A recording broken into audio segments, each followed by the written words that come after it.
Morning, folks. I'm Mark Welsh, Dean of the Bush School and a huge fan of the graduates we honor here today. For the family and friends of our graduates, thank you so much for joining us this morning.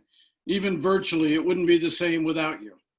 Welcome to our graduation celebration for students being awarded a master's degree in international affairs or a master's degree in international policy. Joining me this morning are Dr. Frank Ashley, our Senior Associate Dean for Academic Affairs, an all-around good guy, and Dr. F. Gregory Gause III, head of the International Affairs Department and one of the preeminent Middle East scholars in the world. Ms. Peg Hosey will also assist in today's celebration by reading the names of our graduates. Now, before I say anything else, I owe a special thank you to Ms. Lisa Brown, Director of the Bush School's Office of Extended Education, and Ms. Holly Kasperbauer for planning this entire virtual celebration and for ensuring the rest of us didn't torpedo it with our sometimes shady IT skills. Thank you, ladies. We'd like to start this morning by recognizing the special contributions made during the past academic year of the United States Army Fellows in the Scowcroft Institute here at the Bush School. Professor Andrew Natsios, director of the Scowcroft Institute and the former administrator of the U.S. Agency for International Development, will perform the honors. Andrew? It's a pleasure and privilege to recognize the special contributions during the past academic year of Colonel Stephen Brown and Lieutenant Colonel Stefan Rupel Lee, the 2019-2020 United States Army Fellows at the Scowcroft Institute of International Affairs. They have been actively and deeply involved in every aspect of the life of the Bush School, in the classroom, at conferences and events, and most importantly, in their daily interaction with our students, faculty, and staff. Gentlemen, it's been a pleasure having you. Thank you for being with us. Thank you, Andrew, and congratulations, gentlemen. Thank you for leading America's sons and daughters, and thank you for bringing your perspective and experience to the Bush School. Now, if I could, I'd like to ask you graduates to just stop the cascade of thoughts in your head for just a moment. Quit worrying about moving jobs, all those things that are occupying your time and your thoughts, and just take a minute to think about the three groups of people who join you in this celebration today. Because the fact is, each of those groups has a very different focus. The first group are your parents, your grandparents, your spouses, your family, and your friends. They're celebrating you today, but they're thinking about a whole bunch of yesterdays. They're thinking about the day you were born, about bringing you home from the hospital, about your first words, your first steps, your first day of school. They're thinking about Little League baseball games and ballet recitals, piano lessons, and teaching you to cook. They're remembering the nerves of your first date and helping you through your first heartbreak. They're struggling to balance their pride in what you've become with their apprehension about giving you up to the world they spent so long protecting you from. All the things that make them love you have already happened. To them, the future is important, but the past is so sweet. Make sure that you thank them today for your talent, your skill, your personality. Thank them for making you who you are. You learned honesty and integrity around the kitchen table at home. You learned about courage and competition from your brothers and sisters and friends in the backyard. You watched your parents and you learned about commitment and dedication and loyalty and respect. They gave you all the tools you need to succeed in life. You can never thank them enough, but this would be a good day to try. The second group in the audience today is your faculty and staff. They're all focused on today and what it means, because this ceremony is as important to them as it is to you. For the last 2 years, they've been your teacher, coach, mentor, role model, and friend. What they've taught you can't be captured in a test or on a transcript. They've taught you the professional skills you'll need to succeed, wherever you go and whatever it is you do. And they've showed you that the world demands a standard of performance and rewards men and women who are willing to meet it. They understand the significance of the diploma you'll receive, in the mail, unfortunately, and the effort it took to earn it. And when this ceremony is over, they'll probably send you a note to congratulate you. They'll quietly congratulate each other in a future department Zoom meeting. And then they'll turn their focus right back to the class of 2021 and soon 2022.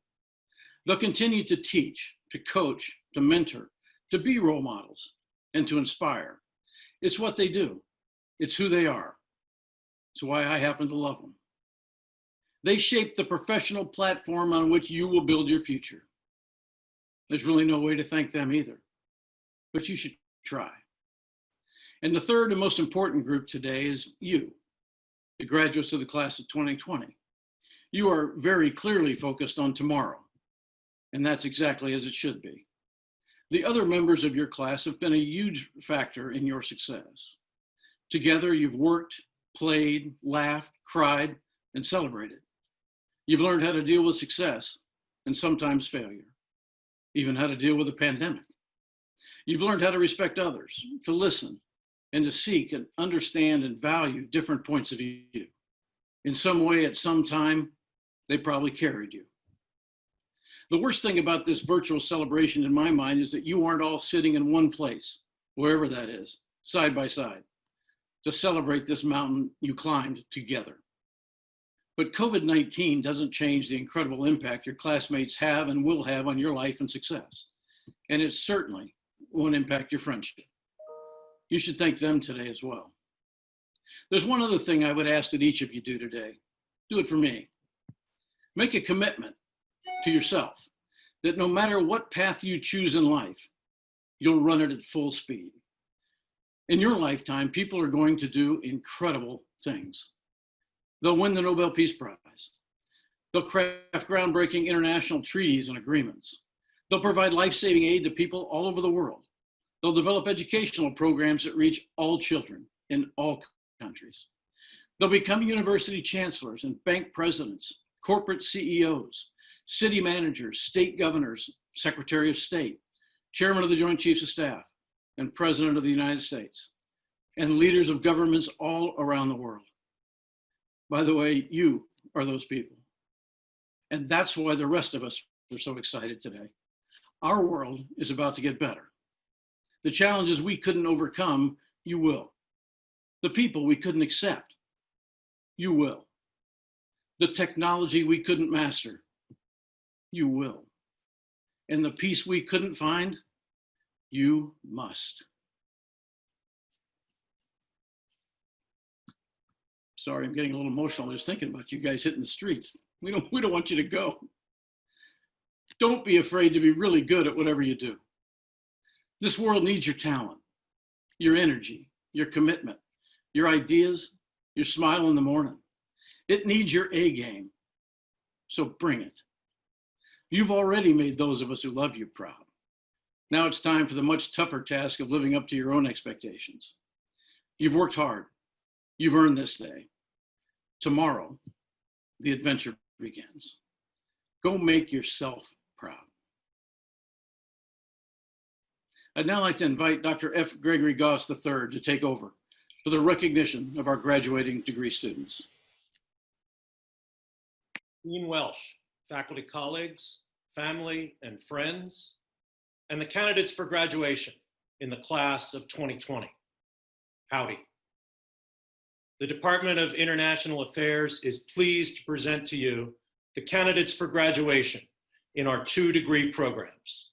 We begin with the Master of International Affairs. Dean Welsh, these candidates for graduation with the Master of International Affairs degree, who are virtually before you today, have survived, and I choose my words here with precision, a rigorous 2-year program of study. They have successfully completed 16 courses taught by a demanding, internationally recognized faculty, including a capstone project in which they prepared oral and written briefings for real-world clients on a public policy issue in the international field. They spent the summer of 2019 working at an international affairs internship or in an intensive foreign language immersion program. They have fulfilled a substantial foreign language requirement. They are well prepared to begin their careers as professionals in the international affairs field. Dean Welsh, faculty, and guests, I have the honor of presenting the following students who are candidates for graduating with the Master of International Affairs degree. Anna Akhmatova. Nordine Alswafta, Riley Andresen, Jared Vallejos, Joshua Barrera, Andrew Baxter, Spencer Bellier, Tucker John Berry, Chase Blazik, Matthias Boggs, James Brumfield, Catherine Carwile, Peter Casey, Daniela Castillo Bonet, Lockie Katrin, Lauren Chilton, Braxton Clark, Taylor Cofield, Anna David, Mackenzie Davis, Caleb Denna, Danielle Eastman, Shelby Eckhart, Joseph Farmer, Nicholas Fisher, Jared Fuller, Jordan Graham, Diana Hajali, Lorenzo Holt,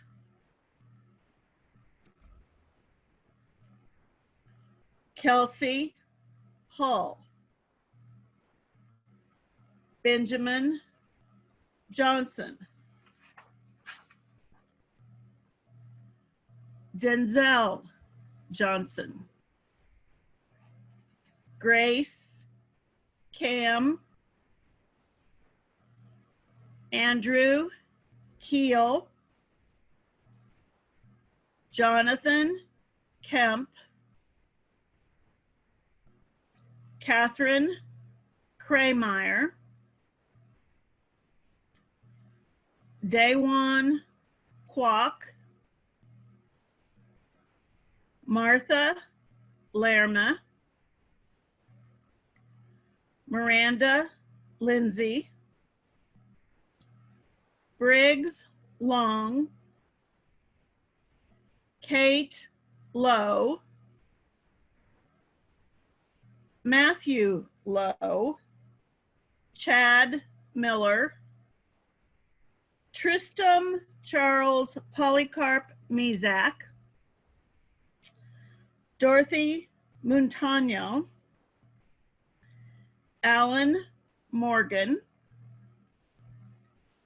Katie Jo Nicholson, Braden Paulin, Shelby Pence, Tessa Pennington, Jensen Pettit, Maria Purock, Kylie Quigley Wassenberg, Richard Ramos, Kelsey Rekmanis, Hannah Robinson, John Ronayne, Caroline Russell, Alexander Sherpa, Nicholas Sinfiton, Benjamin Shepard, Nicholas Shoimoshi, Trenton Spoolstra, Eliana Taylor, Daniel Telianis, Tessa Thomas, Sherman Tylosky, J. Tedford Tyler, Katie Von Naran, Eric Washington, Stephen Wyrick, Shang Wen, Haley Wilburn, Kara Winkler, Denise Warnig, Andrew Wright, Theodore Wu, Patrice Yarrow, Benjamin Zimmer.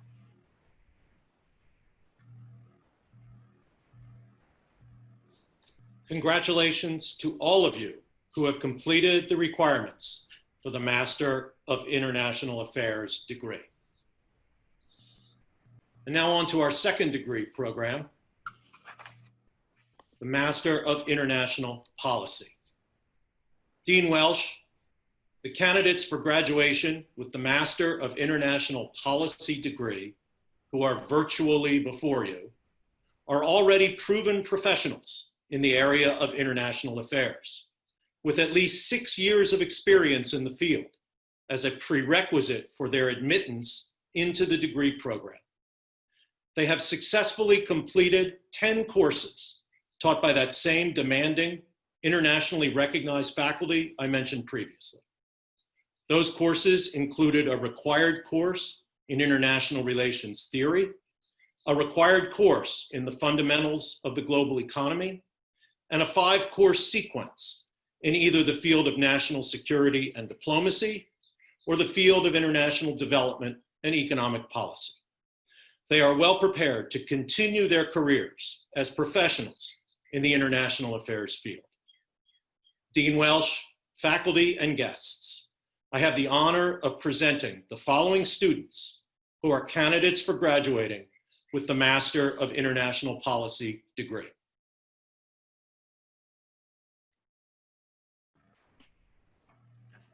Marcelina Ballard, Major Jesse Boiter, Major Brian Gerhardt, Jack Guschlag, John Grotrian, Richard Harpham, David Lawang, Tanika Mayrays, Toby Pope.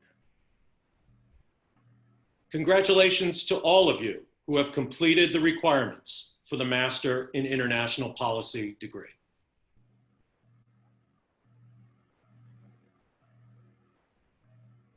I'd like to add my congratulations to each of our graduates as well. Now, at each graduation celebration, we take a moment to recognize excellence in our school. And today we have 3 awards to present. To do the honors, I'll turn things over to class of 2020 members Caroline Russell and Spencer Bellier.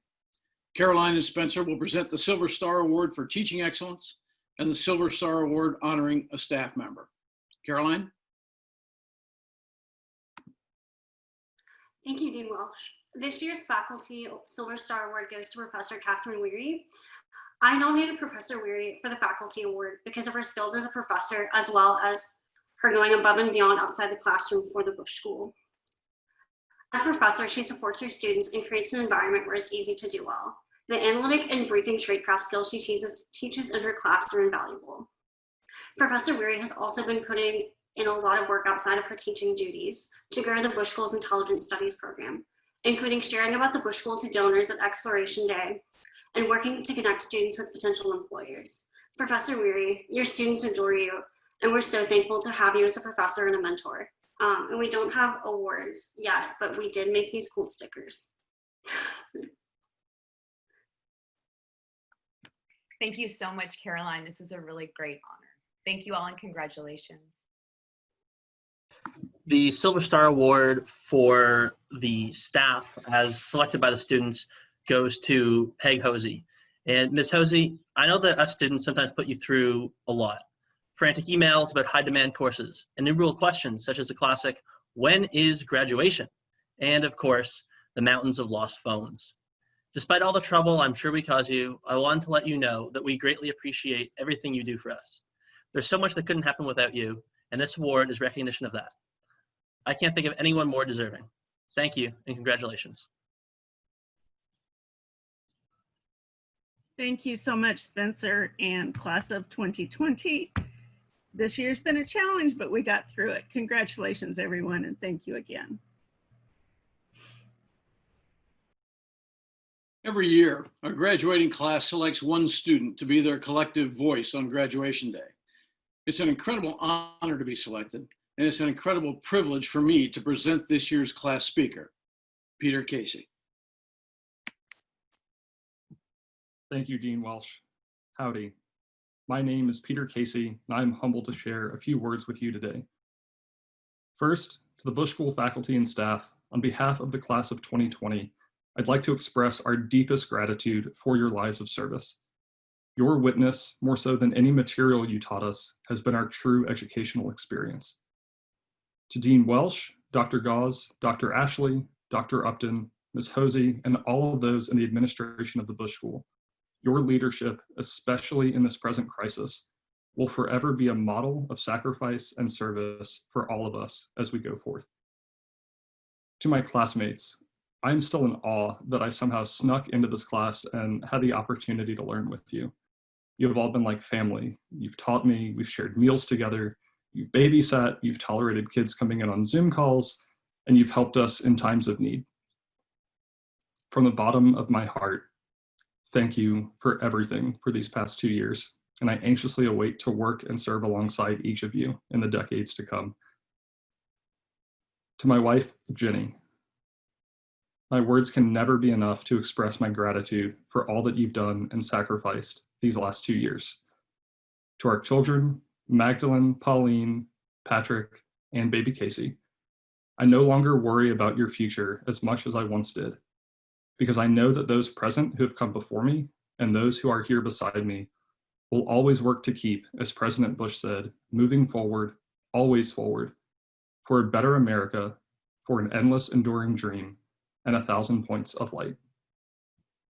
To my parents, thank you for being my first teachers and for all of your support in my life.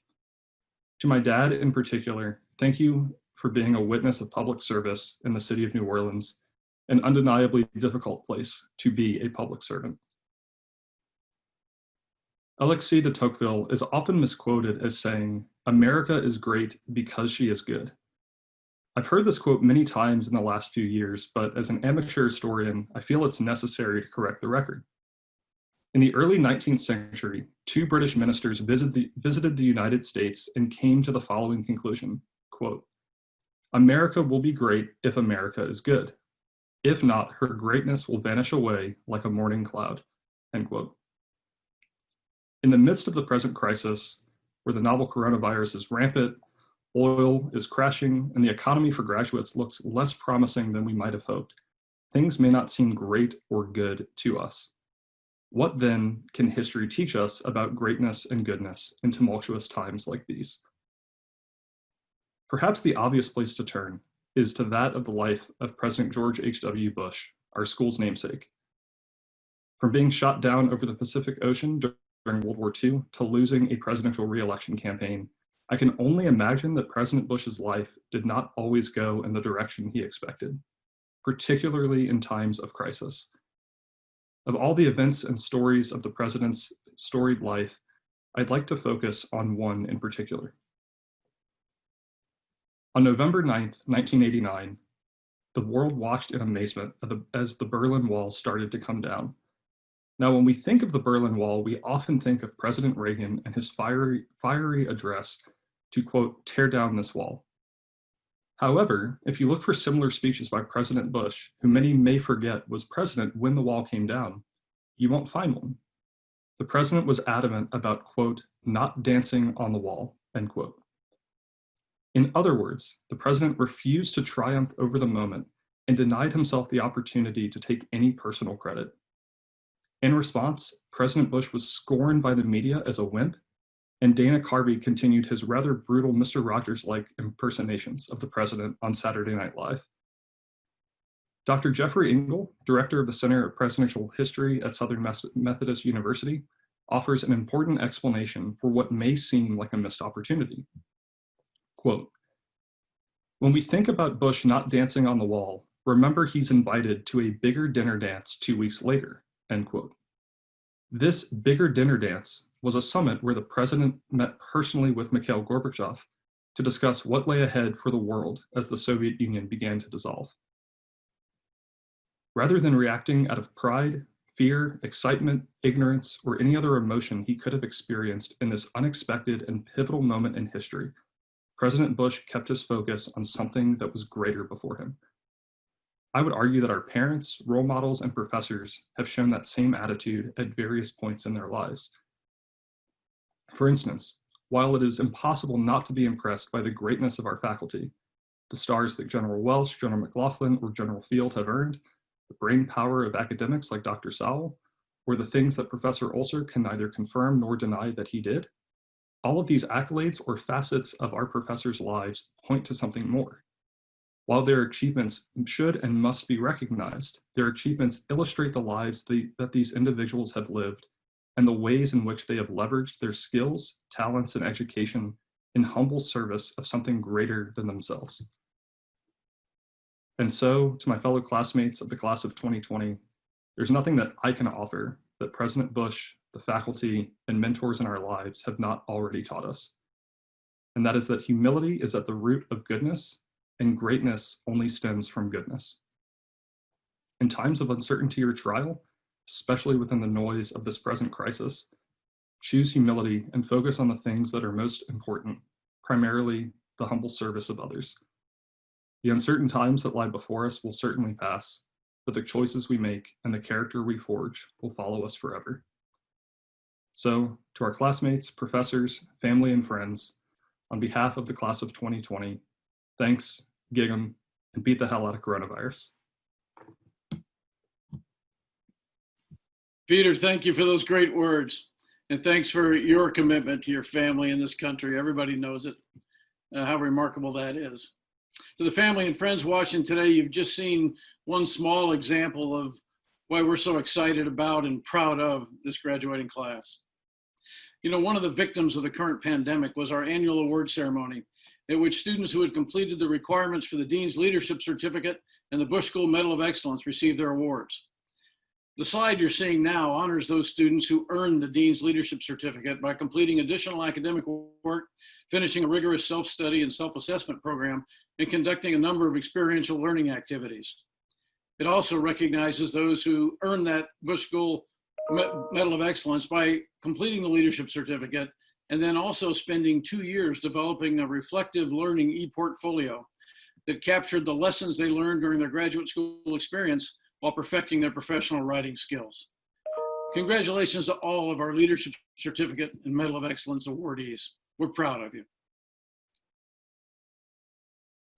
For all our graduates, every one of us at the Bush School is honored to be associated with you, and we feel privileged that you chose to be part of this family. Please remember that there is no other group like you. You are the 41st president's living legacy.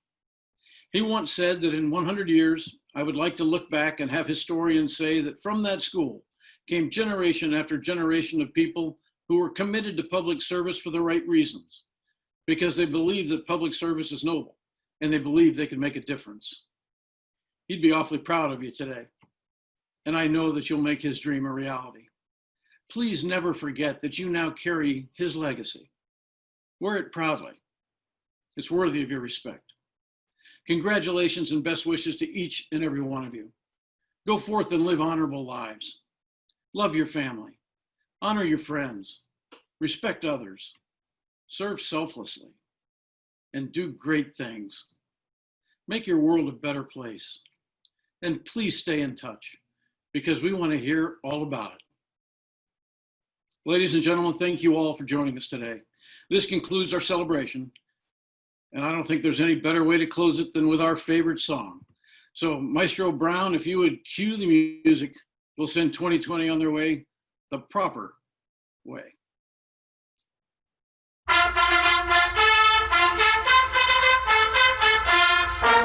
Thank you.